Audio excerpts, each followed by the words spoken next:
On visite à beaucoup dans le département du Pôle pour se rendre compte du fonctionnement effectif du lycée d'enseignement général de la localité construit par la députée de cette circonscription électorale.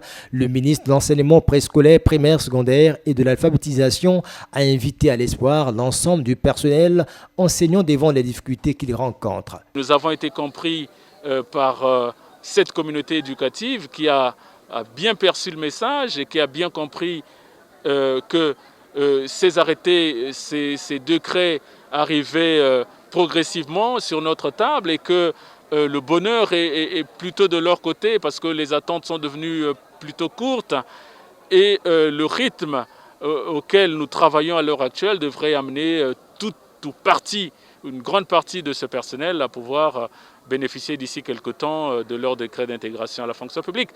Nonobstant le fait que le quota 2022 n'est pas encore rendu exécutoire.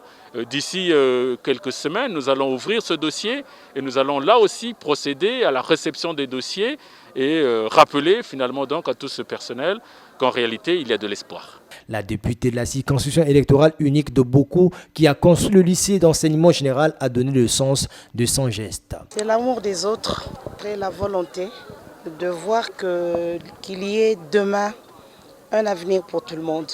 Et la présence aujourd'hui du ministre de l'enseignement marque un grand tournant pour la vie de ces enfants et pour notre localité. Le lycée d'enseignement général de Boko est fonctionnaire depuis 3 ans et présentera cette année les premiers candidats au baccalauréat session 2022.